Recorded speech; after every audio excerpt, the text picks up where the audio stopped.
नमस्कार मित्रों, desire point channel के एक नए वीडियो लेक्चर में मैं हूं अमित दुबे। और आज के इस वीडियो लेक्चर में हम क्लास 10th इंग्लिश के फर्स्ट चैप्टर का अध्ययन करने वाले हैं, जिसका नाम है अ लेटर टू गॉड और इसके लेखक हैं जी.एल. फ्यून्स।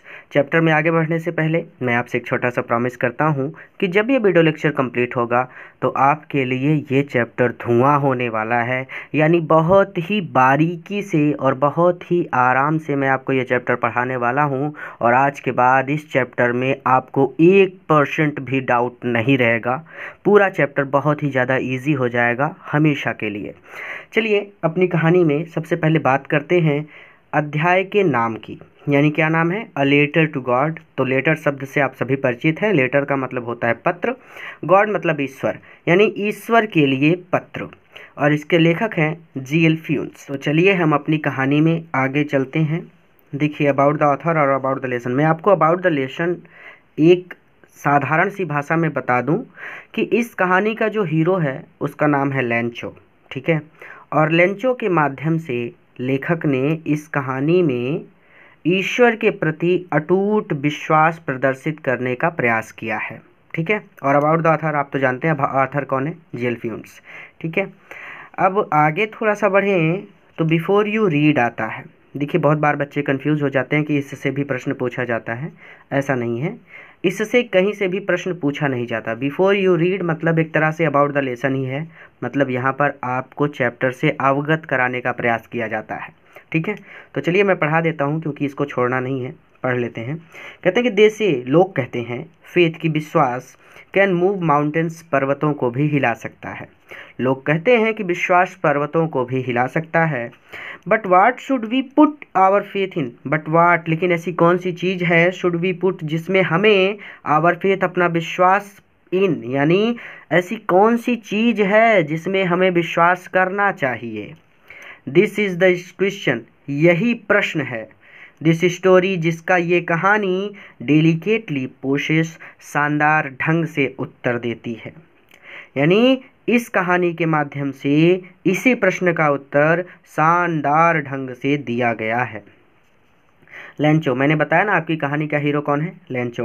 तो Lencho is a farmer, Lencho एक किसान है। Who writes a letter to God, जो ईश्वर को एक पत्र लिखता है। When his crop are ruined, जब उसकी फसल नष्ट हो जाती है या बर्बाद हो जाती है या खराब हो जाती है। आस्किंग फॉर 100 पीसोस, और वह भगवान से 100 पीसोस मांगता है, ठीक है। अब देखिए, भगवान को कोई पत्र लिख सकता है? बिल्कुल नहीं। और तो और ये पत्र लिख के पैसे भी मांग रहे हैं, तो सोचिए कैसी दशा है इनकी, ठीक है। Does Lencho's letter reach God, does Lencho's letter, क्या लेंचो का पत्र रीच गॉड, भगवान तक पहुँचेगा? क्या लेंचो का पत्र भगवान तक पहुँचेगा? भाई, कोई भी ऐसा है इंसान जो भगवान का पता जानता हो? बिल्कुल नहीं ना। डाकिया, डाकिया ही तो पत्र लेकर जाता है। तो किसी डाकिया को भगवान का मतलब एड्रेस पता होगा? बिल्कुल नहीं। तो यही पहला प्रश्न यहाँ पे पूछते हैं कि does Lencho's letter reach God, क्या लेंचो का पत्र भगवान तक पहुँच जाता है? Does God send him the money, और क्या भगवान लेंचो को पैसे भेजते हैं? थिंक वाट योर आंसर, अपने प्रश्न यानी अपने उत्तर के बारे में सोचिए। टू दीज क्वेश्चंस, यानी इन प्रश्नों का उत्तर आप स्वयं सोचिए, ठीक है। वुड बी, यानी यहाँ पे वो कहना चाहते हैं कि इन प्रश्नों का उत्तर क्या होगा, ये आप स्वयं से पूछिए या स्वयं सोचिए। एंड गेस, और अनुमान लगाइए। हाउ द स्टोरी कंटिन्यूस, कि ये कहानी आगे कैसे बढ़ेगी। Before you begin to read it, इसे पढ़ने से पहले, यानी पूरा मिला के कहूँ तो इस कहानी को पढ़ने से पहले आप इन प्रश्नों के उत्तर स्वयं खोजिए या स्वयं सोचिए और ये अंदाज़ा लगाइए कि ये कहानी आगे कैसे बढ़ेगी। बस इतना सा है, बस और कुछ नहीं। अब सीधी सीधी बात, यहाँ से कोई भी प्रश्न नहीं पूछा जाएगा। ये सिर्फ मतलब एक तरह से नींव है चैप्टर की। जैसे घर बनाने से पहले नींव बनाई जाती है ना, ताकि घर मजबूत रहे, उसी तरह से, ठीक है। तो अब हमारी कहानी कहाँ से शुरू होती है? हमारी कहानी यहाँ से शुरू होती है। तो ध्यान से समझिएगा, बहुत इजी चैप्टर है, बहुत मज़ेदार चैप्टर है, बहुत मज़ा आएगा आपको। देखिए, द हाउस, वह घर, यानी लेंचो का घर। द ओनली वन, केवल एक था। इन द एंटायर वैली, उस संपूर्ण घाटी में, यानी एक जैसे गांव हो और उस गांव में केवल एक ही घर हो, तो सोचिए, वही बात ये कह रहे हैं कि घाटी थी और उस घाटी में वो घर केवल एक था। द हाउस, वहाँ घर, द ओनली वन, केवल एक था, इन द एंटायर वैली, पूरी घाटी में। पूरी घाटी में वह एकमात्र घर था या वह एक अकेला घर था। सैट ऑन, जो बना हुआ था, द क्रीस्ट, चोटी पर, ऑफ अ लो हिल, एक लो छोटी हिल मतलब पहाड़ी, एक छोटी पहाड़ी की क्रीस्ट पर, चोटी पर। क्लियर है कि द हाउस, वहाँ घर, द ओनली वन, केवल एक था, इन द एंटायर वैली, संपूर्ण घाटी में, वहाँ घर उस संपूर्ण घाटी में केवल एक था। सेट ऑन द क्रीस्ट, और ये चोटी पर बना हुआ था, ऑफ अ लो हिल, एक छोटी पहाड़ी की, और ये एक छोटी पहाड़ी की चोटी पर बना हुआ था। यहाँ तक हो गया। कहते हैं कि फ्रॉम दिस हाइट, इस ऊंचाई से, वन कुड सी, कोई भी देख सकता था, यानी कोई भी इंसान अगर इस ऊंचाई पर खड़ा हो जाए, इस चोटी की, तो वो देख सकता था द रिवर, नदी को। यहाँ पे मैंने पहले से छोटा किया है, यानी पहले इतना समझ लीजिए। कहते हैं कि फ्रॉम दिस हाइट, इस ऊंचाई से, one could see the river, कोई भी नदी को देख सकता था। ठीक है भाई, आप अपने घर की छत पर खड़े हो जाएंगे तो आप पूरा गांव देख लेंगे ना। वही चीज़ वो कहते हैं कि आप किसी पहाड़ पर चढ़ जाइए तो आपको नीचे की सारी चीज़ें दिख जाएंगी, यानी क्या क्या दिख रहा था उस पहाड़ी की चोटी से वो बता रहे हैं। कहते हैं फ्रॉम दिस हाइट, इस ऊंचाई से, वन कुड सी रिवर, कोई भी नदी को देख सकता था। यहाँ तक क्लियर है। एंड, और द फील्ड, खेत को देख सकता था, ऑफ राइप कॉर्न, पकी हुई मकई के। यहाँ पे राइप कॉर्न, इस पुस्तक में पके धान के खेतों को देख सकता था, लेकिन यहाँ पे गलत दिया है। राइप मतलब होता है, राइप कॉर्न मतलब होता है मकई का खेत, यानी मकई वही जिसका आप पॉपकॉर्न खाते हैं। ठीक है, तो यहाँ पे फील्ड ऑफ राइप कॉर्न, पकी हुई मकई के खेत को देख सकता था। डॉटेड, जिन पर लगे हुए थे, विद द फ्लावर्स, फूल, जिन पर फूल लगे हुए थे। दैट ऑलवेज प्रॉमिस्ड, जो हमेशा वादा करते थे, अ गुड हार्वेस्ट, एक अच्छी फसल का। अब कई बार मुझसे बच्चे पूछते हैं कि सर जब फसल पकी हुई है तो उस पर फूल कहाँ से लगेंगे। यहाँ पे पकी हुई फसल का मतलब है कि फसल तैयार थी। ठीक है, जैसे इंसान जवान होता है, ठीक है, जैसे एक बच्चा जन्म लेगा और फिर वो जवान होगा और फिर वो बुढ़ा होगा, तो यहाँ पे पकी हुई मकई का मतलब है कि खेत तैयार है, यानी खेत जवान है, अर्थात फसल अच्छी हुई है इस बार। ठीक है, इसका मतलब ये बिल्कुल नहीं कि खेत पक गया है। ठीक है, यहाँ तक क्लियर है। कहते हैं कि and the field of ripe corn, मतलब पकी हुई मकई के खेत को देख सकता था, यानी फसल बहुत अच्छी हुई थी। यहाँ तक क्लियर है। डॉटेड विद द फ्लावर्स, जिन पर फूल लगे हुए थे। दैट ऑलवेज, जो हमेशा प्रॉमिस्ड, वादा करते थे, और जो हमेशा वादा करते थे, अ गुड हार्वेस्ट, अच्छी फसल का, और जो हमेशा अच्छी फसल का वादा करते थे। क्लियर हो गया कि from this height one could see the river, इस ऊंचाई से कोई भी नदी को देख सकता था और पकी हुई मकई के खेतों को देख सकता था, जिन पर लगे हुए फूल हमेशा अच्छी फसल का वादा करते थे। द ओनली थिंग, केवल एक चीज़, द अर्थ नीडेड, जिसकी पृथ्वी को नीड थी, आवश्यकता थी, वाज अ डाउन पोर और एटलीस्ट अ शावर, वो थोड़ी सी बरसात थी, यानी धरती को केवल थोड़ी बरसात की आवश्यकता थी, और एटलीस्ट, या कम से कम, अ शावर, थोड़ी सी बूंदाबांदी की आवश्यकता थी, यानी पृथ्वी को केवल एक वर्षा या कम से कम एक बौछार की आवश्यकता थी। ठीक है, यानी भाई थोड़ी बहुत बारिश हो जाए या फिर कम से कम बूंदाबांदी तो हो ही जाए। ठीक है, द ओनली थिंग, केवल एक चीज़, द अर्थ नीडेड, जिसकी पृथ्वी को आवश्यकता थी, वाज अ डाउन पोर, वो एक बरसात की, और एटलीस्ट अ शावर, या फिर थोड़ी बौछार की। ठीक है, पृथ्वी को केवल वर्षा या कम से कम एक बौछार की आवश्यकता थी। दो आउट द मॉर्निंग, यहाँ पे दो आउट द मॉर्निंग का मतलब है शारी सुबह। ठीक है, यानी एकदम सुबह सुबह जब सूर्य निकल ही रहा होता है उस दौरान। ठीक है, सुबह, तो शारी सुबह, लैंचो, लैंचो आपकी कहानी का हीरो है, तो दो आउट मॉर्निंग, सारी सुबह, लैंचो, यानी इसका हिंदी हो जाएगा शारी सुबह लैंचो। हु न्यू, जो जानता था, हिज फील्ड्स, अपने खेतों को, इंटीमेटली, बहुत अच्छी तरह से। भाई आपकी माता जी आपके बारे में बहुत अच्छी तरह से जानती हैं ना, कि आप कब पढ़ते हैं, आप कब खाते हैं, आप कब स्कूल जाते हैं, आपके बारे में सब कुछ पता है। उसी तरह से एक किसान होता है, किसान के लिए उसकी फसल ही उसका संतान होता है, एक तरह से कह सकते हैं। ठीक है, किसान अपनी फसल का बहुत ध्यान रखता है। ठीक है, तो किसान अपनी फसल के बारे में अच्छी तरह से जानता है कि इसमें कब पानी लगाना है, कब इसमें खाद डालनी है, कब इसकी कटाई करनी है, ये चीज़। तो कहते हैं कि who knew his field intimately, जो अपने खेतों को बहुत अच्छी तरह से जानता था। तो सारी सुबह लैंचो, जो अपने खेतों को बहुत अच्छी तरह से जानता था, हैड डन नथिंग, उसने कुछ भी नहीं किया। ठीक है, एल्स सिवाय, बट सी द स्काई, आसमान को देखने के सिवाय, आसमान को देखने के सिवाय उसने कुछ भी नहीं किया।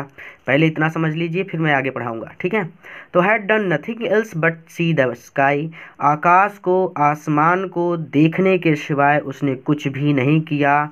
टुवार्ड द नॉर्थ ईस्ट, उत्तर पूर्व दिशा में। ठीक है, तो उत्तर पूर्व दिशा में आसमान को देखने के सिवाय हैड डन नथिंग, उसने कुछ भी नहीं किया। यहाँ तक हो गया, आगे चलेंगे। नाउ अब we are really going to get some water. Now अब वी आर रियली, हमें वास्तव में, गोइंग टू गेट मिलेगा, सम वाटर, कुछ पानी। अब हमें वास्तव में कुछ पानी मिलेगा। वुमेन, औरत, वो अपनी पत्नी से कहता है कि पत्नी, आप पत्नी भी कह सकते हैं, वुमेन भी कह सकते हैं, वुमेन मतलब औरत। तो औरत, अब हमें वास्तव में कुछ पानी मिलने वाला है। द वुमेन, वो महिला, हु वॉज प्रिपेयरिंग सपर, जो प्रिपेयर कर रही थी, सपर बना रही थी, रात का खाना बना रही थी। ठीक है, जो रात का खाना तैयार कर रही थी, रिप्लाइड, उसने उत्तर दिया, यस, हाँ, गॉड विलिंग, ईश्वर की इच्छा से, अगर परमात्मा ने चाहा तो हाँ। ठीक है, तो द वुमेन, वो महिला, हु वॉज प्रिपेयरिंग, जो तैयार कर रही थी सपर, रात्रि का भोजन, रिप्लाइड, उसने उत्तर दिया, यस गॉड विलिंग, हाँ, अगर परमात्मा ने चाहा तो। द ओल्डर बॉयज़, बड़े बच्चे, were working in the field, आप इमेज में देख सकते हैं कि बच्चे कैसे खेतों में काम भी कर रहे हैं और दूसरे बच्चे कैसे खेल रहे हैं घर के पास। ठीक है, तो ओल्डर बॉयज़, बड़े बच्चे, were working in the field, खेतों में काम कर रहे थे। वाइल, जबकि द स्मॉलर वंस, छोटे बच्चे, वर प्लेइंग, खेल रहे थे, नियर द हाउस, घर के पास, जबकि छोटे बच्चे घर के पास खेल रहे थे। अनटिल, जब तक कि the women call to them all, महिला ने उन सभी को नहीं बुलाया, जब तक कि महिला ने उन सभी को नहीं बुलाया। कम फॉर डिनर, खाने के लिए आ जाओ। It was during the meal, भोजन के दौरान, यानी जब वो लोग भोजन कर रहे थे, ड्यूरिंग मतलब दौरान, तो it was during the meal, भोजन करते समय या भोजन के दौरान, that just as Lencho has predicted, predict मतलब होता है भविष्यवाणी करना, लैंचो मतलब लैंचो ने, जस्ट जैसा कि, दैट मतलब जैसी लैंचो ने भविष्यवाणी की थी, भोजन के दौरान, it was during the meal, भोजन के दौरान, that just as Lencho has predicted, जैसा कि लैंचो ने भविष्यवाणी की थी, बिग ड्रॉप्स, बड़ी बूंदें, ऑफ रेन, बरसात की, बिगन टू फॉल, गिरने लगी, बरसात की बड़ी बूंदें गिरने लगी।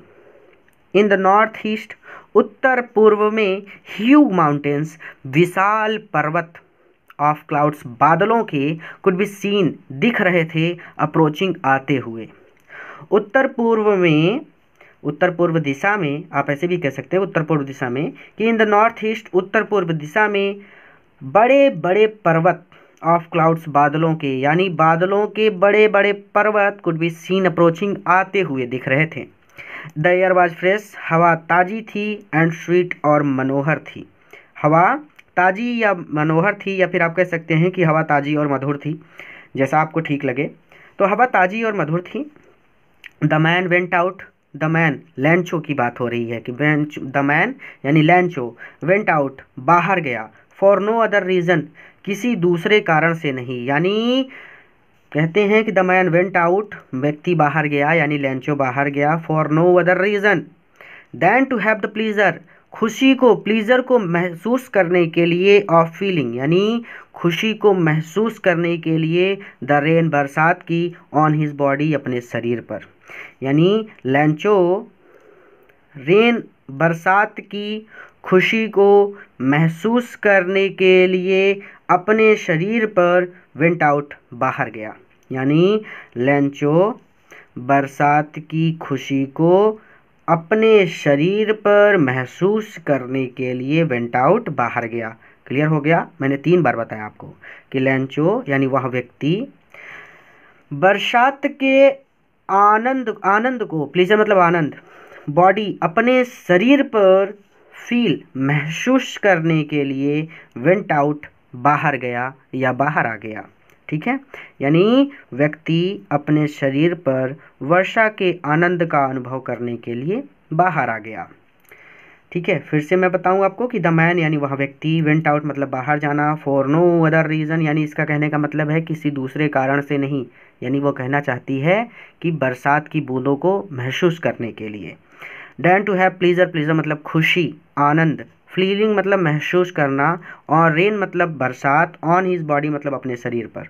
ठीक है, तो वह व्यक्ति यानी कि लैंचो बारिश के आनंद को अपने शरीर पर महसूस करने के लिए, फील करने के लिए went out for no other reason मतलब बाहर आ गया। ठीक है, क्लियर है यहाँ तक? आगे चलेंगे।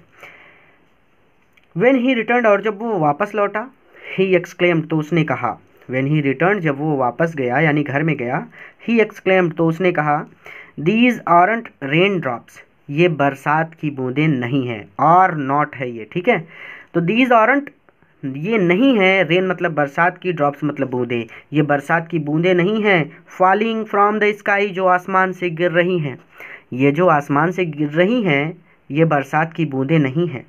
दे आर न्यू कॉइन्स, ये नए सिक्के हैं, यानी यहाँ पे वो कहना चाहता है कि अब बरसात हो रही है तो मेरी फसल अच्छी होगी और मैं उस फसल को बेचकर अच्छा पैसा कमाऊंगा। एक्सरसाइज जब आप करेंगे तो ये प्रश्न पूछा जाएगा आपसे कि वो जो बात कह रहा था इसका क्या मतलब था। ठीक है, इसलिए मैंने आपको यहीं पे बता दिया कि उसके कहने का मतलब है कि अब फसल अच्छी होगी बरसात की वजह से और इस फसल को बेचकर हम अच्छा पैसा कमाएंगे। ठीक है, तो दीज आरंट रेन ड्रॉप्स, ये बरसात की बूंदें नहीं हैं, फॉलिंग फ्रॉम द स्काई जो आसमान से गिर रही हैं, दे आर न्यू कॉइन्स, ये नए सिक्के हैं। द बिग ड्रॉप्स, बड़ी बूंदें, आर 10 सेंट्स, 10 सेंट के सिक्के हैं, पीसेस मतलब सिक्के। ठीक है, तो बड़ी बूंदें 10 सेंट के सिक्के हैं, एंड द लिटिल वंस, और छोटी बूंदें आर 5 सेंट के सिक्के हैं। ठीक है, आगे कहते हैं कि विथ अ सेटिस्फाइड एक्सप्रेशन, संतुष्टिपूर्ण भावना के साथ, यानी with a satisfied expression, satisfied मतलब संतुष्टि, एक्सप्रेशन मतलब भावना, तो संतुष्टिपूर्ण भावना के साथ, ही रिगार्डेड उसने देखा, द फील्ड खेत को, ऑफ राइप कॉर्न पकी हुई मकई के, उसने पकी हुई मकई के खेत को देखा, विथ इट्स फ्लावर जिन पर फूल लगे हुए थे। संतुष्टिपूर्ण भावना के साथ उसने पकी हुई मकई के खेतों को देखा जिन पर फूल लगे हुए थे। ड्रैप्ड, और ये ढके हुए थे, इन अ कर्टेन ऑफ रेन, वर्षा की चादर में, और ये वर्षा की चादर में ढके हुए थे। इसका मतलब ये है कि जैसे बहुत ज़्यादा बारिश हो रही है और आप यहाँ पे खड़े हैं और आपका खेत मान लीजिए आपसे 100 मीटर की दूरी पर है, तो बरसात की चादर में ढकने का ये मतलब है कि यहाँ से जब आप अपने खेत को देखेंगे तो बीच में थोड़ा सा धुंधला दिखाई देगा, जैसे कोहरे में दिखाई देता है। ठीक है, यानी बीच में बरसात की बूंदें आ रही हैं। क्लियर है यहाँ तक? तो कहते हैं कि draped in a curtain of rain, जो वर्षा की चादर में लिपटे हुए थे या वर्षा की चादर में ढके हुए थे। बट सडनली, लेकिन अचानक, आ स्ट्रॉन्ग वाइंड, एक तेज हवा, बिगिन टू ब्लो बहने लगी, लेकिन अचानक एक तेज हवा बहने लगी, and along with the rain, और बरसात के साथ, नीचे करते हैं ताकि इमेजेस सेट हो जाएं। ठीक है, तो बिगिन टू ब्लो बहने लगी, and along with the rain, और बरसात के साथ, very large hello stone, very मतलब बहुत, लार्ज मतलब बड़े, हेल स्टोन मतलब ओले, बहुत बड़े ओले बिगिन टू फॉल, गिरने लगे। लेकिन अचानक बहुत तेज हवा बहने लगी और बरसात के साथ बहुत बड़े ओले गिरने लगे। These truly did resemble new silver coins. These truly, अब ये वास्तव में did resemble प्रतीत हो रहे थे, न्यू मतलब नए, सिल्वर मतलब चांदी के, कॉइन्स मतलब सिक्के, अब ये वास्तव में नए चांदी के सिक्के लग रहे थे। यहाँ पे कहने का मतलब है कि चांदी भी सफ़ेद होती है और बर्फ़ यानी हेल स्टॉर्म जो होते हैं, ओले, वो भी सफ़ेद होते हैं। तो वही लेखक कहता है कि अब ये वास्तव में नए चांदी के सिक्के लग रहे थे, यानी ये चांदी के सिक्कों से मिलते जुलते थे, यानी चांदी भी सफ़ेद और ये ओले भी सफ़ेद। ठीक है, तो अब ये वास्तव में नए चांदी के सिक्के लग रहे थे। द बॉयज़, बच्चे, यानी छोटे बच्चे वो ओले इकट्ठा करने के लिए बहुत ज़्यादा उत्सुक होते हैं। आपने भी बचपन में इकट्ठा किया होगा। तो द बॉयज़ बच्चे एक्सपोजिंग बाहर भागे देमसेल्व्स, यानी बच्चे बाहर भागे टू द रेन बरसात में। बच्चे बाहर बरसात में भागे, रैन आउट टू कलेक्ट इकट्ठा करने के लिए द फ्रोजन पर्ल्स इन जमे हुए मोतियों को। इन जमे हुए मोतियों को कलेक्ट इकट्ठा करने के लिए राउंड आउट बाहर भागे द बॉयज़ छोटे बच्चे। एक्सपोजिंग देमसेल्व्स, एक्सपोज मतलब खोलना, बाहर आना, उभर कर, ठीक है। तो द बॉयज़ बच्चे exposing themselves to the rain बरसात में बाहर भागे, रन आउट टू कलेक्ट इकट्ठा करने के लिए द फ्रोजन पर्ल्स जमे हुए मोतियों को, ठीक है। तो जमे हुए मोतियों को इकट्ठा करने के लिए लड़के या बच्चे बाहर भागे। बॉयज़ मतलब लड़के, यानी बहुत छोटे बच्चों से यहाँ पे तुलना की जा रही है, ठीक है। तो लड़के जमे हुए मोतियों को इकट्ठा करने के लिए बरसात में भीगते हुए बाहर भागे। It's really getting bad now, it's really, अब ये वास्तव में गेटिंग बैड, बुरा हो रहा है, नाउ अब ये वास्तव में बुरा हो रहा है, एक्सक्लेम्ड द मैन, उस व्यक्ति ने बताया।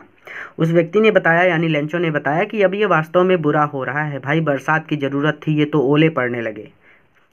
आई होप, मैं आशा करता हूँ या मैं उम्मीद करता हूँ, इट पासेस क्विकली, कि ये जल्दी पास हो जाएगा, गुजर जाएगा, ठीक है। मैं उम्मीद करता हूँ कि ये जल्दी गुजर जाएगा। It did not pass quickly, लेकिन इट डिड नॉट पास, ये नहीं गुजरा, क्विकली शीघ्र या जल्दी, लेकिन ये जल्दी समाप्त नहीं हुआ, जल्दी नहीं गुजरा। फॉर एन आवर, एक घंटे तक द हेल, ओले, रेंड, गिरते रहे। रेन मतलब बरसात होना, यानी बारिश की बूंदें गिरती है ना, वही चीज़। तो फॉर एन आवर, एक घंटे तक द हेल रेंड, ओले गिरते रहे ऑन द हाउस, घर पर। यहाँ पे थोड़ा सा छोटा कर लेते हैं ताकि आपके डाउट्स ना आए, बिल्कुल भी मेरा केवल इतना ही उद्देश्य है कि आपको जीवन में कभी ये चैप्टर दोबारा ना पढ़ना पड़े, ठीक है। तो कहते हैं कि फॉर एन आवर, एक घंटे तक द हेल रेंड, ओले गिरते रहे ऑन द हाउस, घर पर, ठीक है। हाउस का मतलब घर, गार्डन मतलब बगीचा, बगीचे में, हिल साइड मतलब पहाड़ी पर, ठीक है। द कॉर्नफील्ड, कॉर्नफील्ड मतलब खेतों, यानी खेत में, अनाज के खेत में, कॉर्न मतलब अनाज, फील्ड मतलब खेत, तो अनाज के खेतों में। क्लियर है यहाँ तक? फिर से एक बार कि फॉर एन आवर, एक घंटे तक, ओले घर पर, बगीचे में, हिल साइड पहाड़ी की तलहटी में, हिल साइड मतलब पहाड़ी की तलहटी, या पहाड़ी भी कह सकते हैं, पहाड़ी की तलहटी में या पहाड़ी पर।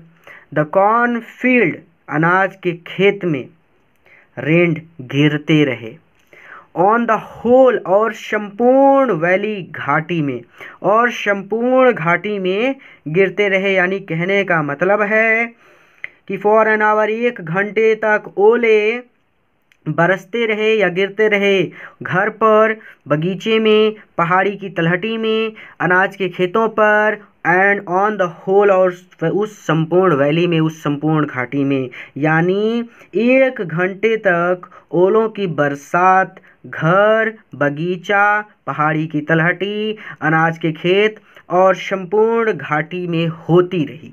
क्लियर हो गया? हर एक का हिंदी बता दिया है, आप खुद से जोड़ सकते हैं। The field was white, the field खेत, वाज वाइट सफ़ेद हो चुके थे, खेत सफ़ेद हो गए थे, एज इफ जैसे कि कवर्ड उन्हें ढक दिया गया हो, विथ साल्ट नमक से। खेत ऐसे सफ़ेद हो गए थे या फिर खेत सफ़ेद हो गए थे जैसे उन्हें नमक से ढक दिया गया हो। द फील्ड वाज वाइट, खेत सफ़ेद हो गए थे, एज इफ जैसे, कवर्ड विथ साल्ट उन्हें नमक से ढक दिया गया हो। खेत सफ़ेद हो गए थे जैसे उन्हें नमक से ढक दिया गया हो। नॉट अ लीफ, एक भी पत्ता नॉट नहीं बचा था, रिमेंड मतलब बचना, ऑन द ट्रीज पौधों पर या पेड़ों पर, पेड़ों पर एक भी पत्ता नहीं बचा था, यानी सारे पत्ते तक झड़ गए थे, फसल की तो बात छोड़ो। Not a leaf remained on the trees, पेड़ों पर एक भी पत्ता शेष नहीं बचा था। The corn was totally destroyed, the corn फसल वाज टोटली पूरी तरह से डिस्ट्रॉयड बर्बाद हो गई थी या खराब हो गई थी, फसल पूरी तरह से खराब हो गई थी। द फ्लावर्स फूल, वर गॉन झड़ गए थे, फ्रॉम द प्लांट्स पौधों से, पौधों से फूल झड़ चुके थे। लेंचो शो, लेंचो की आत्मा was field with sadness, field भर गई, विथ सैडनेस दुख से, लेंचो की आत्मा दुख से भर गई। When the storm had passed, और जब तूफान हैड पास्ट गुजर गया, और जब तूफान गुजर गया, he stood in the middle of the field, he stood वो खड़ा हुआ, इन द मिडल मध्य में, ऑफ द फील्ड अपने खेत के, वह खेत के बीच में खड़ा हुआ, and said to his sons और अपने बेटों से सैड बोला, और अपने बेटों से बोला कि when the storm had passed, जब तूफान गुजर गया, he stood in the middle of the field, वो खेतों के बीच में खड़ा हुआ, यानी खेत के बीच में खड़ा हुआ, and said to his sons और अपने बेटों से बोला। अ प्ल्यूग, एक झुंड, ऑफ लोकटस, टिड्डियों का। देखिए टिड्डियाँ जहाँ पर भी जाती हैं वो फसल को पूरी तरह से बर्बाद कर देती हैं, आप इस बात को अच्छी तरह से जानते हैं। तो वही लेखक कहता है, यानी लेंचो कहता है कि प्लूग ऑफ लोकटस, टिड्डियों का एक प्लूग भी, एक झुंड भी, वुड हैव लेफ्ट, छोड़ देता, मोर देन दिस, इससे अधिक। टिड्डियों का एक झुंड भी इससे ज़्यादा छोड़ देता। द हेल इन ओलो ने हैज़ लेफ्ट नथिंग, कुछ भी नहीं छोड़ा, ओलो ने कुछ भी नहीं छोड़ा। This year we will have no corn, this year, इस साल, we will have no corn, हमारे पास कोई फसल नहीं होगी, इस साल हमारे पास कोई फसल नहीं होगी, यानी साधारण शब्दों में आप कह सकते हैं कि इस साल हमारे पास फसल नहीं होगी। तो देखिए कैसे अपने खेत के बीच में खड़ा है लेंचो, ठीक है। तो यहाँ पे कहते हैं कि दैट नाइट, वह रात, वॉज अ सारोफुल वन, एक दुखद रात थी, यानी वह रात एक दुख भरी रात थी। ऑल आवर वर्क, हमारा सारा कार्य, हमारी सारी मेहनत, फॉर नथिंग, बेकार चली गई, हमारी सारी मेहनत बर्बाद हो गई, हमारी सारी मेहनत बेकार चली गई, कई तरह से आप बोल सकते हैं। देयर्स नो वन, अब ऐसा कोई भी नहीं है, हु कैन हेल्प अस, जो हमारी सहायता कर सके, जो हमारी मदद कर सके। देयर्स नो वन, कोई ऐसा इंसान नहीं है, हु कैन हेल्प अस, जो हमारी मदद कर सके। विल ऑल गो हंगरी, हम सभी भूखे रहेंगे, दिस ईयर, इस साल हम सबको भूखा रहना पड़ेगा। अब अगली लाइन ध्यान से समझिएगा, देखिए, but in the heart of all, इसको छोटा कर दिया यहाँ पे, पहले इतने का मतलब समझिए। बट, लेकिन, इन द हार्ट, हृदय में या दिलों में, ऑफ ऑल, उन सभी के, लेकिन उन सभी के दिलों में, इतने का मतलब तो हो गया, लेकिन उन सभी के दिलों में, क्लियर है। अब आगे, हु, जो, लिव्ड, रहते थे, इन दैट सॉलिटरी, सॉलिटरी मतलब उस अकेले हाउस, घर में, यानी वो पहाड़ी पर केवल एकमात्र घर था ना, तो वही चीज़ कहते हैं कि एकांत या अकेला, सॉलिटरी मतलब एकांत या अकेला, ठीक है। तो हु लिव्ड, जो रहते थे, इन दैट सॉलिटरी हाउस, उस अकेले घर में, यहाँ तक मतलब क्लियर हो गया कि लेकिन उन सभी के दिलों में, जो उस अकेले घर में रहते थे। इन द मिडल, मध्य में, ऑफ द वैली, घाटी के, मिडल मतलब मध्य, ऑफ द वैली मतलब घाटी। तो अब पूरा जोड़ देते हैं कि but in the heart of all, लेकिन उन सभी के दिलों में, who lived in that solitary house, जो उस अकेले घर में रहते थे।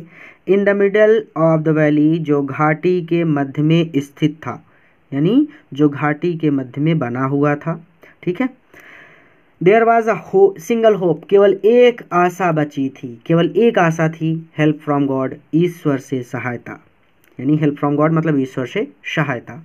लेकिन उन सभी के दिलों में, जो उस घाटी के मध्य में बने एकांत घर में रहते थे, there was a single hope, केवल एक आशा थी, हेल्प फ्रॉम गॉड, ईश्वर से सहायता, ठीक है। आगे कहते हैं कि डोंट बी सो अपसेट, दुखी मत हो, डोंट बी सो अपसेट, दुखी मत हो।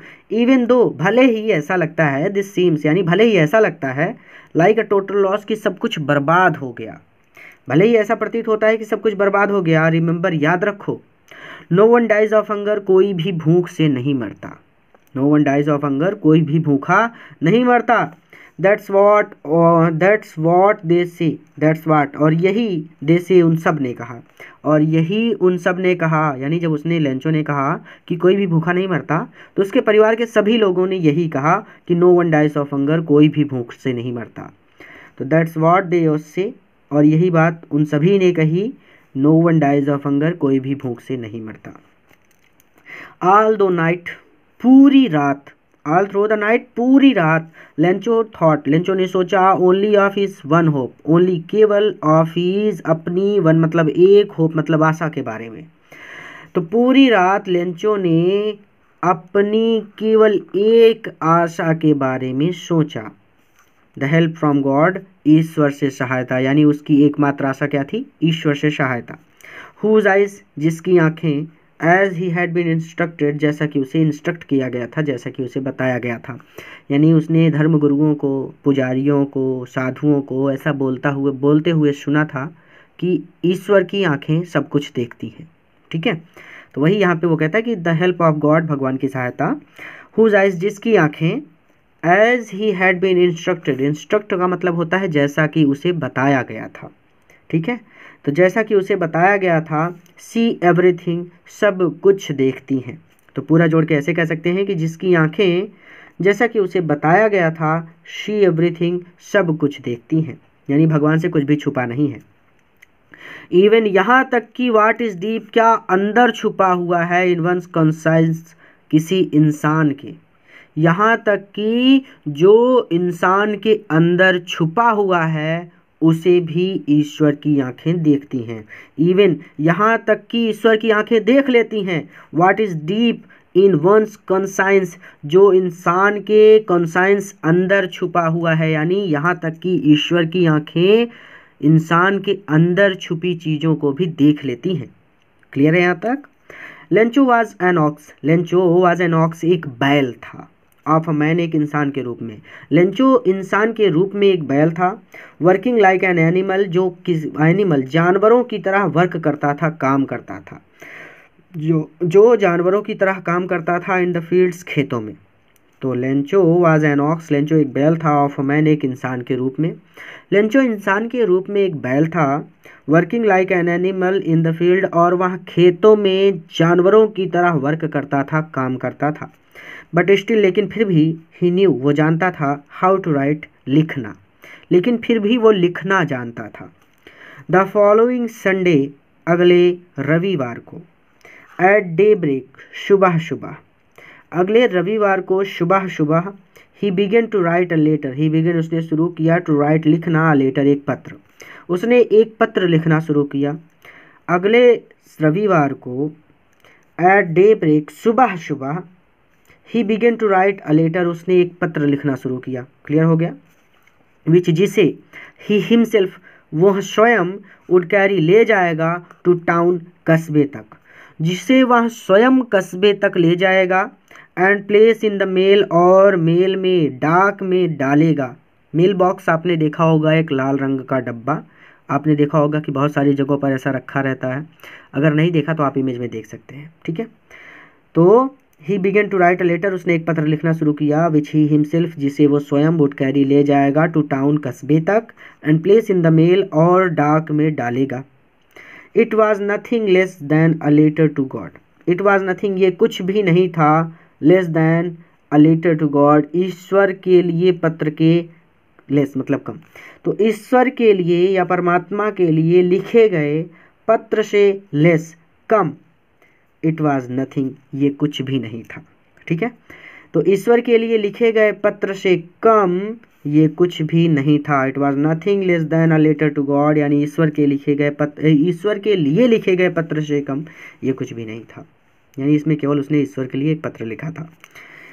गॉड, ईश्वर, ही व्रॉट, उसने लिखा, यानी वो बता रहे हैं कि उसने पत्र में क्या लिखा है। कहते हैं कि गॉड, ईश्वर, भगवान, ही व्रॉट, उसने लिखा कि if you don't help me, यदि आप मेरी सहायता नहीं करेंगे तो माई फैमिली, मेरा परिवार, एंड आई, और मैं, विल गो हंग्री, भूखे रह जाएंगे, दिस ईयर, इस साल। तो भगवान अगर आप हमारी सहायता नहीं करेंगे, यानी मेरी, तो भगवान अगर आप मेरी सहायता नहीं करेंगे तो मेरा परिवार और मैं इस साल भूखे रह जाएंगे।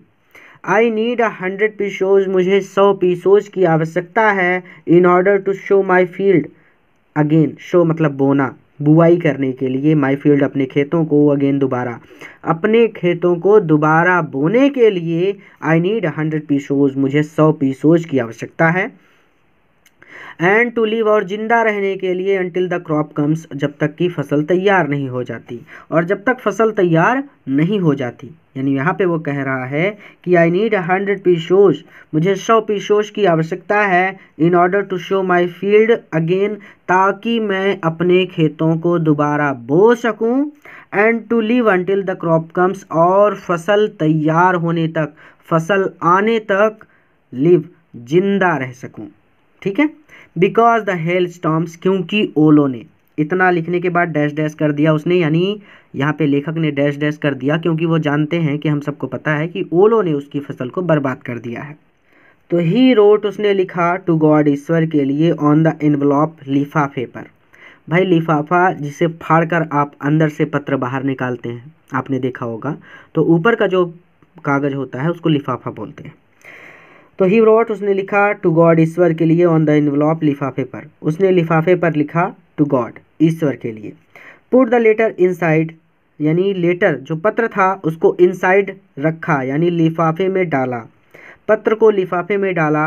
एंड, और स्टिल ट्रबल्ड, और अभी भी घबराया हुआ, वेंट टू टाउन, कस्बे में गया, ठीक है, और थोड़ा सा घबराया हुआ कस्बे में गया। Eight the post office, post office पहुंचकर, ही प्लेस्ड अ स्टैम्प, उसने एक स्टैम्प लगाया, उसने एक स्टैम्प लगाया ऑन द लेटर, पत्र पर। एंड ड्रॉप्ड, और डाल दिया, इनटू द मेल बॉक्स, इसे मेल बॉक्स में डाल दिया। मेल बॉक्स वही लाल रंग का डब्बा, ठीक है। तो कहते हैं कि at the post office, post office पहुंचकर, he placed a stamp on the letter, उसने पत्र पर एक स्टैम्प लगाया। And dropped it into the mail box, और ड्रॉप्ड मतलब होता है डाल देना, इट मतलब इस पत्र को, into the mail box, mail box में, और पत्र को मेल बॉक्स में डाल दिया। वन ऑफ द एम्प्लॉयज़, अब देखिए ये कहानी आ गई एम्प्लॉयज़ की जो पोस्ट ऑफिस में काम करते हैं, ठीक है। तो वन ऑफ द एम्प्लॉयज़, कर्मचारियों में से वन, एक, कर्मचारियों में से एक, हुआ जब पोस्टमैन, जो कि एक डाकिया था। एंड आल्सो हेल्प्ड, और सहायता भी किया करता था, eight the post office, post office में, और पोस्ट ऑफिस में सहायता भी किया करता था, डाक घर में सहायता भी किया करता था, पोस्ट ऑफिस मतलब डाकघर, ठीक है। तो वन ऑफ द एम्प्लॉयज़, कर्मचारियों में से एक, हुआ एज अ पोस्टमैन, जो एक पोस्टमैन था। And also help at the post office, और पोस्ट ऑफिस यानी डाक घर में हेल्प भी किया करता था, सहायता भी किया करता था। Went to his boss, went to his boss, अपने बॉस के पास गया। लाफिंग हर्टली, जोरों से हंसता हुआ। एंड शोड हिम, और उसे दिखाया, द लेटर टू गॉड, भगवान के लिए पत्र, और उसे भगवान के लिए पत्र को दिखाया, ठीक है।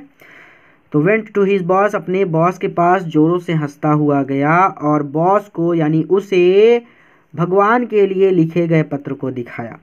नेवर इन हिज कैरियर, अपने कार्यकाल में, पूरे कार्यकाल में, एज अ पोस्टमैन, डाकिए के, एक डाकिए के रूप में अपनी नौकरी के दौरान, यहाँ पे वो कहना चाहते हैं कि never in his career as a postman, एक डाकिए के रूप में अपनी नौकरी के दौरान, हैड ही नोन, नेवर, उसने कभी नहीं जाना था, दैट एड्रेस, इस पते को, यानी अपने डाकिए के रूप में नौकरी के दौरान उसने कभी भी ये पता नहीं देखा था। द पोस्ट मास्टर, जो पोस्ट मास्टर था, अब फैट, वो एक मोटा, एमिएबल फेलो, मैत्रीपूर्ण व्यक्ति था। एमिएबल मतलब होता है खुश मिजाज भी कह सकते हैं, खुश मिजाज, ठीक है। फैट मतलब मोटा, एमिएबल मतलब खुश मिजाज, फेलो, फेलो मतलब व्यक्ति, ठीक है। तो खुश मिजाज व्यक्ति या मैत्रीपूर्ण व्यक्ति दोनों कह सकते हैं। तो यहाँ पे कहते हैं कि जो पोस्टमैन था यानी पोस्ट मास्टर था, वो एक मोटा और खुश मिजाज व्यक्ति था। आल्सो ब्रोक आउट, वो भी हंस पड़ा, लाफिंग, यानी आल्सो ब्रोक आउट लाफिंग, और वो भी जोरों से हंस पड़ा। बट ऑलमोस्ट इमीडिएटली, लेकिन तुरंत ही, ही टर्न सीरियस, वो गंभीर हो गया। एंड टैपिंग द लेटर, और लेटर को थपथपाते हुए, टैप मतलब इस तरह से, ये थपथपाना हुआ, ठीक है। टैपिंग द लेटर, और लेटर को थपथपाते हुए, ऑन हिज डेस्क, अपनी डेस्क पर, कमेंटेड, उसने कहा, एक बार फिर से ताकि कंफ्यूजन ना हो। The post master a fat amiable fellow, एक मोटा, सज्जन या खुश मिजाज व्यक्ति था। आल्सो ब्रोक आउट लाफिंग, वो भी जोरों से हंस पड़ा। बट ऑलमोस्ट इमीडिएटली, लेकिन तुरंत ही, ही टर्न सीरियस, वो गंभीर हो गया, लेकिन तुरंत ही वो गंभीर हो गया, छोटा कर लीजिए, इतना हो गया, आपको आ गया ना, आगे। एंड, और tapping the later on his desk, अपनी डेस्क पर लेटर को थपथपाते हुए, कमेंटेड, उसने कहा, व्हाट फेथ, कैसा विश्वास है, यानी ऐसा विश्वास है, भगवान को कोई पत्र लिख ही नहीं सकता, तो वही वो कहता है कि कैसा विश्वास है। आई विश, काश, आई विश, मैं सोचता हूँ कि काश, आई हैड द फेट, मुझ में भी ऐसा ही विश्वास होता, ऑफ द मैन, इस इंसान की तरह, काश मुझ में भी इस इंसान की तरह, इस व्यक्ति की तरह विश्वास होता, हु, जिसने रॉट दिस लेटर, इस पत्र को लिखा है, जिसने इस पत्र को लिखा है। स्टार्टिंग अप, और शुरू करना चाहता है, अ कॉरिस्पॉन्डेंस, पत्र व्यवहार यानी पत्र के माध्यम से बातचीत, विथ गॉड, ईश्वर के साथ, और ईश्वर के साथ पत्र व्यवहार शुरू करना चाहता है। So, in order not to shake, shake मतलब डगमगाना, राइटर मतलब लेखक, फेथ मतलब विश्वास, इन गॉड मतलब भगवान में। तो so, in order not to shake, ना डगमगा जाए, राइटर्स लेखक का, फेथ विश्वास, इन गॉड ईश्वर में, ईश्वर में लेखक का विश्वास ना डगमगाए, इस पूरी लाइन का मतलब है, यानी साधारण शब्दों में कह सकते हैं कि ईश्वर में लेखक का विश्वास बनाए रखने के लिए, लेंचो का विश्वास बनाए रखने के लिए, the post master came up with an idea, post master को एक विचार आया, एक आइडिया आया, आंसर द लेटर, कि वो उस लेटर का उत्तर देगा, उस पत्र का उत्तर दिया जाए, ऐसे भी कह सकते हैं।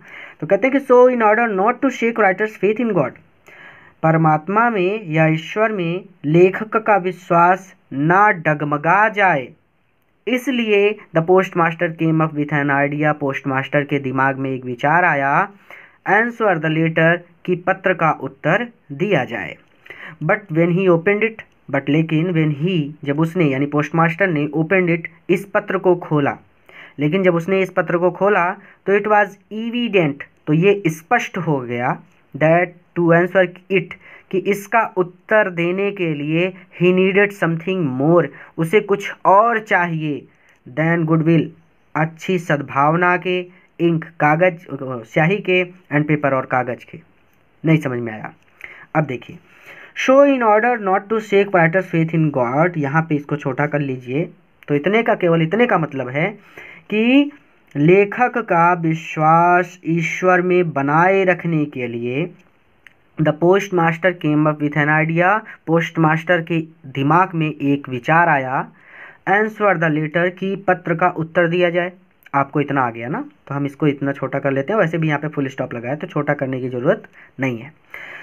अब कहते हैं कि but when he opened it, यहाँ पे केवल इतने का समझिएगा, बट लेकिन, व्हेन जब ही मतलब उसने, ओपन मतलब खोला, इट मतलब इसे, लेकिन जब उसने इसे खोला यानी लिफाफे को फाड़कर उसने पत्र को बाहर निकाला, तो कहने का मतलब है जब उसने इसे खोला यानी पोस्ट मास्टर ने जब इसे खोला, इट वाज एविडेंट, तो ये स्पष्ट हो गया, दैट टू आंसर इट, कि इसका उत्तर देने के लिए। अब पहले इतना समझ लीजिए कि but when he opened it, लेकिन जब उसने इसे खोला तो यहाँ स्पष्ट हो गया कि इसका उत्तर देने के लिए, यहाँ तक भी आपको आ गया, छोटा कर लिया। अब इसके आगे, ही नीडेड, उससे आवश्यकता है, समथिंग मोर, कुछ और, किसी और चीज़ की, देन गुडविल, सद्भावना, इंक स्याही और पेपर के। तो स्याही, पेपर और गुडविल यानी सद्भावना के अलावा भी, ही नीडेड समथिंग मोर, उसे किसी और चीज़ की आवश्यकता है। ये बात स्पष्ट हो गई व्हेन ही ओपनड इट, जब उसने इसे खोला। तो पूरा जोड़ दीजिए कि जब उसने इस पत्र को खोला तो यहाँ पूरी तरह से स्पष्ट हो गया कि उसका उत्तर देने के लिए उसे सद्भावना, स्याही और पेपर के अलावा किसी और चीज़ की भी आवश्यकता है, यानी उसने पैसे मांगे थे, यानी उसे पैसे चाहिए, ठीक है। But he stuck to his resolution, but लेकिन ही स्टक, वो अडिग रहा, टू हिज रेसोल्यूशन, अपनी रिजोल्यूशन पर, यानी वो अपनी निश्चय पर अडिग रहा, यानी जो बात उसने सोची थी वो उस पर अडिग रहा, यानी वो अपने निश्चय पर अडिग रहा, ठीक है।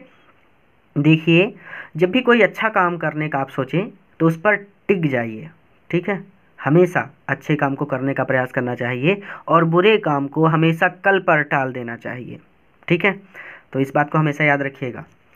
और हाँ, एक बात मैं आपको बता दूं कि अगर आपको कोई भी लेक्चर हमारा चाहिए और आपको मिल नहीं रहा है, तो आप क्या किया करिए, जैसे यही पाठ आप पढ़ रहे हैं, अ लेटर टू गॉड, आपको क्या करना है कि अ लेटर टू गॉड के ठीक आगे जोड़ देना है डिज़ायर पॉइंट, डिज़ायर पॉइंट। कोई भी चैप्टर हो, अ लेटर टू गॉड हो, नेल्सन मंडेला हो, बस इतना लिखिए, नेल्सन मंडेला लिखिए, लास्ट में जोड़ दीजिए डिजायर पॉइंट, तो आपको हमारे चैनल का वीडियो मिल जाएगा। ठीक है, तो कहते हैं कि but he stuck to his resolution, लेकिन वो अपनी निश्चय पर अडिग था। ही आस्क्ड फॉर मनी, उसने पैसे मांगे, फ्रॉम हिज एम्प्लॉयज़, अपने कर्मचारियों से। भाई 100 पीसोज उसके लिए भी बहुत बड़ा अमाउंट था, इसलिए उसने अपने कर्मचारियों से भी पैसे मांगे।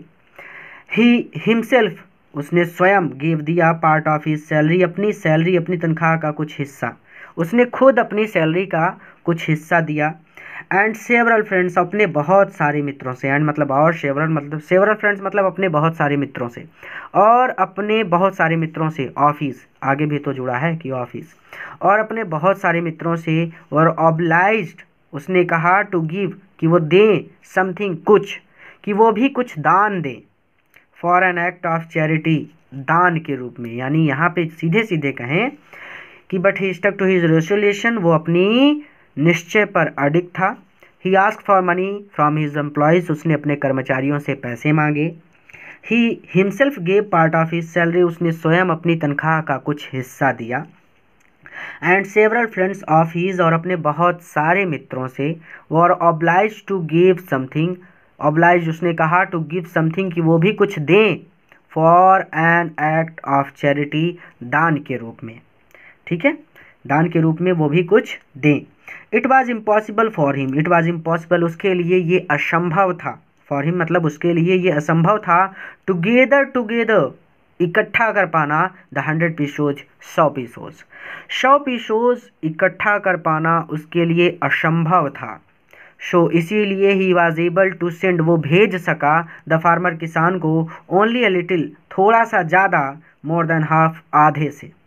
देखिए हमेशा के लिए याद रखिएगा कि ये क्वेश्चन आपसे पूछा जाता है कि लेंचो को कितने पैसे मिले थे, बोर्ड में ये एग्ज़ाम बहुत आता है, तो याद रखिएगा कि उसको कितने पैसे मिले थे।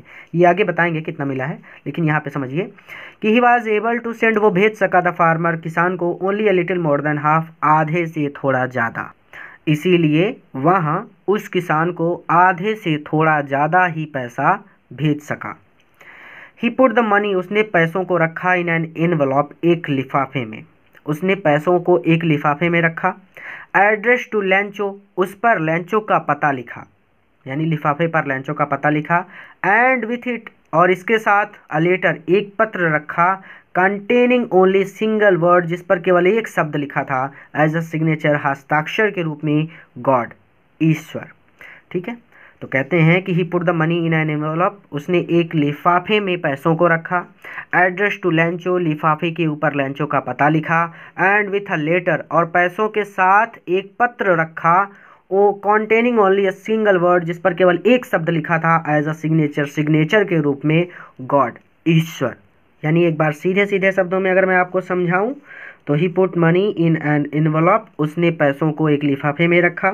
एड्रेस टू लेंचो, लिफाफे पर लेंचो का पता लिखा। And with it a containing only a single word, as a signature, God, यानी धन के साथ एक पत्र भी उसने लिफाफे में डाल दिया, जिस पर केवल एक शब्द लिखा था, सिग्नेचर के रूप में, गॉड, ईश्वर, परमात्मा, भगवान, जो चाहे कह सकते हैं।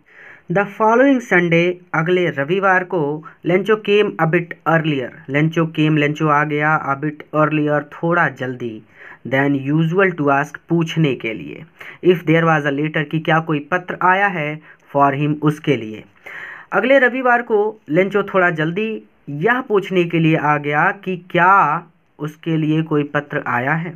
ठीक है, द फॉलोइंग संडे, अगले रविवार को, Lencho came a bit earlier, Lencho थोड़ा जल्दी आ गया, देन यूजुअल, टू आस्क, पूछने के लिए, if there was a letter for him, कि क्या उसके लिए कोई पत्र आया है। इट वाज द पोस्टमैन, यह पोस्टमैन था, यानी वही पोस्टमैन, वही डाकिया जो हंसते हुए अपने बॉस के पास गया था। तो कहते हैं कि यह वही पोस्टमैन था, ये वही डाकिया था, हिमसेल्फ, यानी डाकिये ने खुद, हु हैंडेड द लेटर, उस पत्र को दिया, टू हिम, उसे, डाकिये ने खुद यह पत्र उसे दिया। ठीक है, वाइल द पोस्ट मास्टर, जबकि पोस्ट मास्टर, यानी जो पोस्ट मास्टर था, एक्सपीरियंसिंग, वो अनुभव कर रहा था, the containment of a man, उस व्यक्ति की तरह, यानी वो उस व्यक्ति की तरह संतुष्टि का अनुभव कर रहा था। कंटेंटमेंट मतलब होता है संतुष्टि, एक्सपीरियंस मतलब होता है अनुभव, तो संतुष्टि का अनुभव ऑफ मैन, उस व्यक्ति की तरह हु हैज़ परफॉर्म्ड, जिसने किया है अ गुड डीड, कोई अच्छा काम। जैसे आप कोई अच्छा काम करते हैं और आपकी मम्मी आपका थोड़ा सा बखान कर देती हैं कि मेरा बेटा तो पूरी रात पढ़ता है, ये पढ़ने में बहुत अच्छा है, तो आपको अंदर से बहुत अच्छा लगता है ना। तो संतुष्टि की भावना होती है एक तरह से, ठीक है। रास्ते में आपको किसी का पैसा मिल जाए गिरा हुआ और आप उसे वापस कर दें तो वो आपका बड़ा बखान करेगा कि आप इतने अच्छे लड़के हैं, अगर कोई दूसरा होता तो ये पैसे रख लेता, तो आपको बहुत अच्छा लगेगा। जब भी आप कोई अच्छा काम करेंगे तो आपको अच्छा लगता है, और जब कोई बुरा काम करते हैं तो आपको डर लगता है, ठीक है। तो यही बात यहाँ पे कही जा रही है कि वाइल द पोस्ट मास्टर, जबकि postmaster experiencing the contentment, संतुष्टि की भावना का अनुभव कर रहा था, ऑफ अ मैन, उस व्यक्ति की तरह who has performed a good deed, जिसने कोई अच्छा काम किया हो।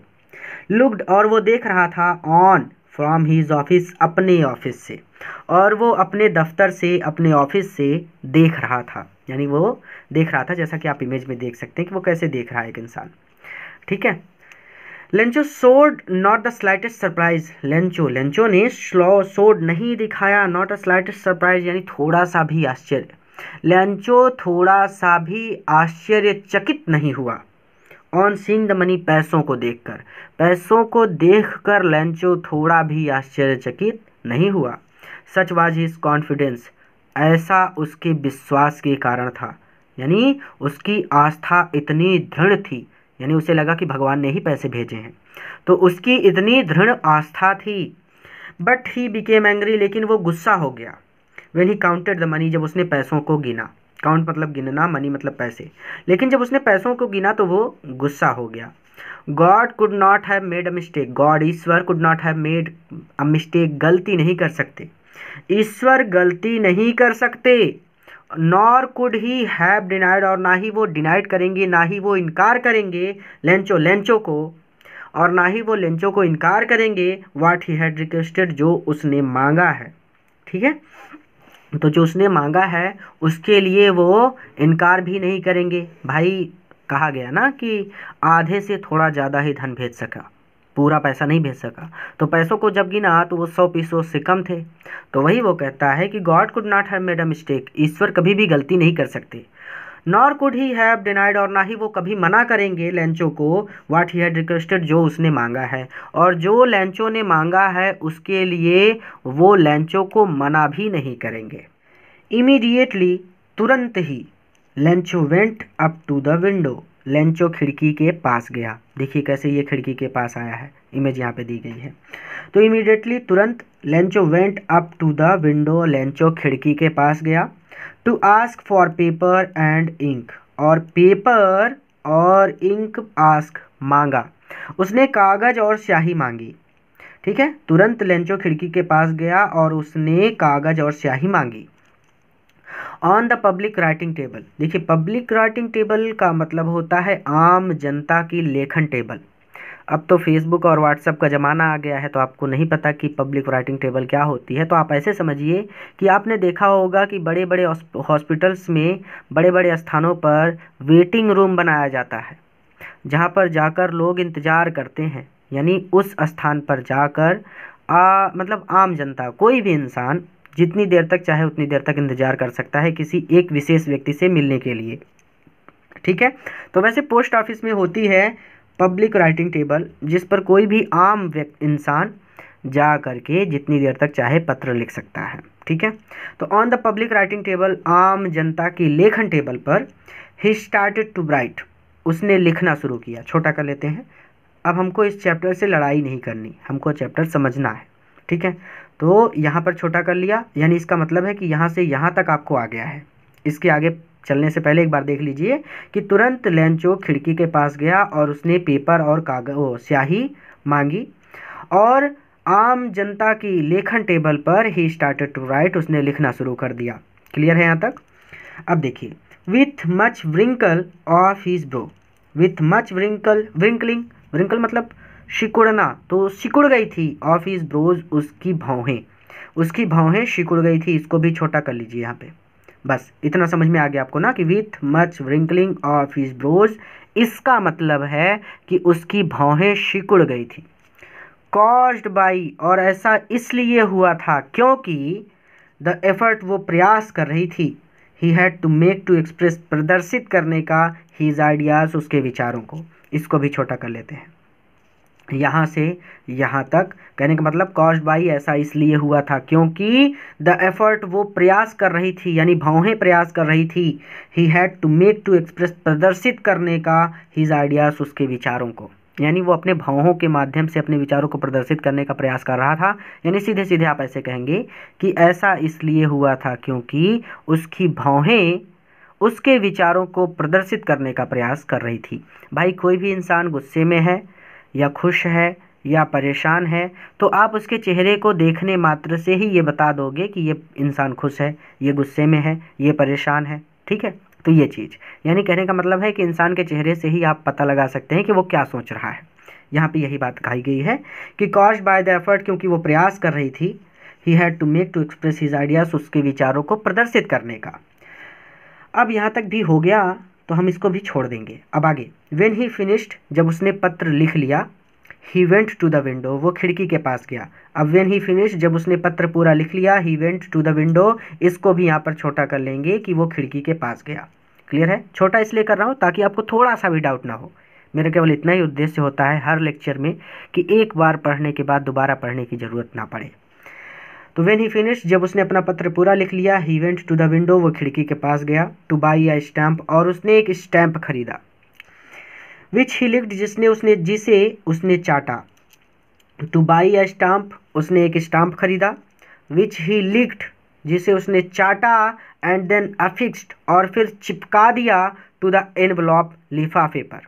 ठीक है, तो फिर से छोटा कर लेते हैं कि टू बाई अ स्टैम्प, इसका मतलब होता है कि जिसे उसने चाटा। विच ही लिक्ड का मतलब है जिसे उसने टू बाई अ स्टैम्प, इसका मतलब है उसने एक स्टैम्प खरीदा। विच ही लिक्ड, यहाँ पे छोटा कर लेंगे, विच ही लिक्ड, जिसे उसने चाटा, and then affixed to the envelope, और फिर लिफाफे पर चिपका दिया। यहाँ तक हो गया? अब हो गया। इसके आगे देखिए, विथ अ ब्लो, एक ब्लो से, ऑफ हिज फिस्ट, अपनी हथेली की, यानी अपनी हथेली मारकर। ऐसे जब आप गोंद से किसी चीज़ को चिपकाते हैं तो आप ऐसे करते हैं ना कि चिपक जाए, कोई दिक्कत ना हो, इस तरह से थपथपाना, यानी अपनी हथेली से मारकर उसने उसे चिपका दिया। तो with a blow of his fist, अपनी हथेली से मारकर। पूरा जोड़ दूं अगर तो ही स्टार्टेड टू राइट, उसने लिखना शुरू किया, with much wrinkling of his brows, उसकी भौहें सिकुड़ गई थी, और ऐसा इसलिए हुआ था क्योंकि उसकी भौहें उसके विचारों को प्रदर्शित करने का प्रयास कर रही थी। और जब उसने अपना पत्र पूरा लिख लिया तो वो खिड़की के पास गया और उसने एक स्टैम्प खरीदा, जिसे उसने चाट कर लिफाफे पर चिपका दिया, चाट कर और अपनी हथेली से मारकर लिफाफे पर चिपका दिया। क्लियर हो गया यहाँ तक? द मोमेंट, उस क्षण, उस पल, द लेटर, जब लेटर फेल, गिरा, into the mail box, mail box में।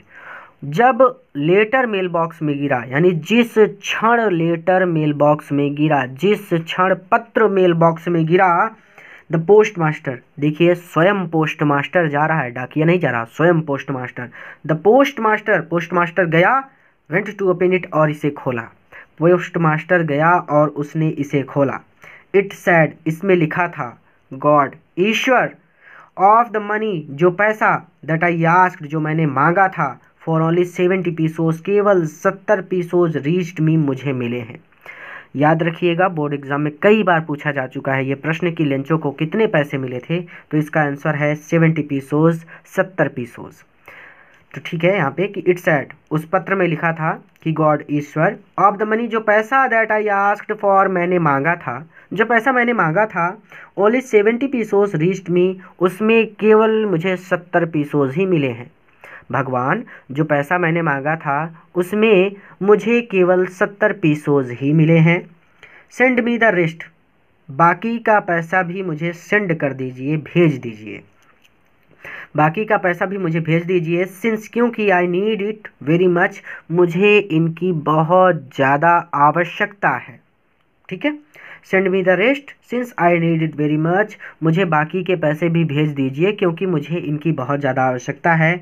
बट, लेकिन, डोंट सेंड इट, पैसे मत भेजिएगा, टू मी, मुझे, थ्रू द मेल, मेल से, लेकिन मुझे पैसे डाक से बिल्कुल मत भेजिएगा, बिकॉज क्योंकि the post office employees, post office के कर्मचारी, are a bunch of crooks, चोर हैं। ठीक है, क्योंकि पोस्ट ऑफिस के एम्प्लॉयज़ जो हैं, कर्मचारी जो हैं, वो चोर हैं, और उसने लास्ट में लिखा लेंचो। तो अगर आपका दिल करे और आपको ये वीडियो अच्छा लगा है तो इस चैनल को ज़रूर सब्सक्राइब कीजिएगा, ताकि बाकी के चैप्टर भी आप हमारे साथ ऐसे ही पढ़ सकें, और अपने मित्रों के साथ भी ज़रूर शेयर कीजिएगा ताकि वो भी हमारे साथ जुड़ सकें और हम